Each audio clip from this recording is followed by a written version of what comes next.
নমস্কার। এই মুহূর্তে আমাদের সঙ্গে রয়েছে সাগর গভর্নমেন্ট ITI এর ইলেকট্রিশিয়ান ট্রেডের প্রথম বর্ষের ছাত্র, নাম সুশোভন হালদার। নমস্কার। হ্যাঁ, তো তুমি সুশোভন, আজকের আমাদের আলোচনার বিষয়বস্তু হলো কুম্ভ মেলা। যেহেতু সুশোভন তুমি কুম্ভ মেলাতে গিয়েছিলে এবছর, তো সেখানে তুমি মানে কিভাবে গিয়েছো প্রথমে বলে শুনি দেখি।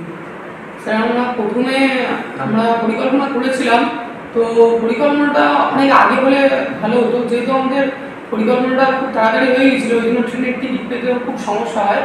আর 24 ঘন্টা রিজার্ভেশন তো হওয়ার কোনো সম্ভাবনাই ছিল না। তো আমরা বন্ধুর কাছ থেকে খবর পেলাম যে 24 ঘন্টা আগে তৎকালীন রিজার্ভেশন হয়, যেগুলো ক্যান্সেল টিকিট, তারপরে 24 ঘন্টা আগে টিকিটের খবর দেওয়া হয়। তো সেই অনুযায়ী সে বন্ধুর সূত্রেই ওই টিকিটগুলো কেটেছিল। 24 ঘন্টা আগে কোন কোন ট্রেনের আপডেট দেখে ও টিকিটগুলো কেটেছিল। আচ্ছা, তো তোমরা তাহলে তোমার বাড়ি থেকে তুমি কিভাবে গেলে বলো? তোমার বাড়ি কোথায়? আমার বাড়ি লক্ষ্মীকান্তপুর। তারপরে লক্ষ্মীকান্তপুর থেকে শিয়ালদা গামী ট্রেনে শিয়ালদা গেলে? হ্যাঁ, লক্ষ্মীকান্তপুর থেকে শিয়ালদা গামী ট্রেনে শিয়ালদা গেলাম। শিয়ালদা থেকে স্যার ওখান থেকে আমরা হাওড়া গিয়েছিলাম স্যার। হাওড়া থেকে ওখান থেকে ট্রেন ধরেছিলাম কুম্ভ মেলা স্টেশন একটা ট্রেন পেয়েছিলাম আমরা। টুনলা কুম্ভ মেলা স্টেশন বলে একটা ট্রেন ছিল। ওটা বৃহস্পতিবার দিন আমরা রওনা দিয়েছিলাম। বৃহস্পতিবার দিন 7:35 ট্রেন ছিল। আর পরের দিন তোমাদের গন্তব্য কোন স্টেশনে গিয়ে তোমরা ট্রেনটা গন্তব্য স্টেশন স্যার প্রয়াগরাজ জংশন। তারপরে ওখান থেকে স্যার গাড়িতে করে টোটো ছিল, তো স্টেশন থেকে 30 টাকা করে টোটোতে দিয়ে মেলার কাছেই নামিয়ে দেবে। আচ্ছা, তো ওখানে তুমি যে এবছর প্রথম গেলে নাকি? হ্যাঁ। আচ্ছা, ওখানে গিয়ে তোমার অভিজ্ঞতাটা কেমন হলো? কেমন জনমানবের ভিড় হয়েছিল, বা চারদিকের পরিবেশটা কেমন ছিল, বা খাওয়া দাওয়ার যে বিষয়বস্তু, তোমার অভিজ্ঞতাটা একটু শেয়ার করো দর্শকদের সঙ্গে। অভিজ্ঞতা মোটামুটি ভালোই ছিল, যেহেতু অনেক লোকজন, অনেক ভিড়ভাড়টা হয়েছিল। তো এটা যেহেতু 144 বছর পরে তো অনেক ভিড়ভাড়টা হয়েছিল। খাওয়া দাওয়া একটু সমস্যা হয়েছিল। পরিবেশ খুব সুন্দর ছিল।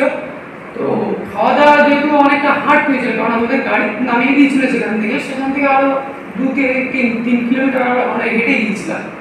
ওই জন্য খাওয়া দাওয়া একটু সমস্যা হয়েছিল। ঠিক আছে। আর তবু মোটামুটি জনসংখ্যা এবছর তো শুনছিলাম নিউজ পোর্টালে, নিউজ পেপারে প্রচুর হয়েছে। তো তবু আনুমানিক কত হয়েছে, তোমার কি কোনো আইডিয়া রয়েছে? আনুমানিক আমরা তো 13 তারিখে মকর সংক্রান্তি ছিল, আমরা গিয়েছিলাম 16 তারিখে। সেদিনও বেশ ভিড় ছিল, তবে আমরা মোটামুটিভাবে স্নান করে ওখানে কিছুটা বসে। আর ওখানে পুলিশ প্রশাসনের তৎপরতা কতটা লক্ষ্য করবে? হ্যাঁ, পুলিশ প্রশাসনের তৎপরতা ছিল, বেশ ভালোই ছিল। আচ্ছা, তাহলে তোমার ওখানে গিয়ে ভালো লেগেছে। আর যদি তুমি সামনে মানে ওই কুম্ভ মেলা তো প্রত্যেক বছর হয় না, একটা নির্দিষ্ট বছর পরে হয়। তো সামনে যদি যখন আসতে তুমি তখন মেলাতে যেতে চাও? হ্যাঁ, সামনে আসতাম। সামনের বছর যখন মেলা আসবে, তুমি কি ওই মেলাটাতে যেতে ইচ্ছুক রয়েছো? যদি আসতে, হ্যাঁ অবশ্যই। আচ্ছা, ঠিক আছে। দর্শকদের তুমি কুম্ভ মেলা সম্পর্কে যদি কিছু সাজেশন বা কিছু দিতে চাও একটু বলে দাও, তারপরে আমাদের এই কুম্ভ মেলাতে বলবো, যেহেতু এটা তো সবসময় হয় না, 4 বছর অন্তর হয় কুম্ভ, 6 বছর অন্তর হয় অর্ধ কুম্ভ, 12 বছর অন্তর হয় পূর্ণ কুম্ভ, আর 144 বছর হয় মহাকুম্ভ, যেটা 2025 সালে হয়েছে।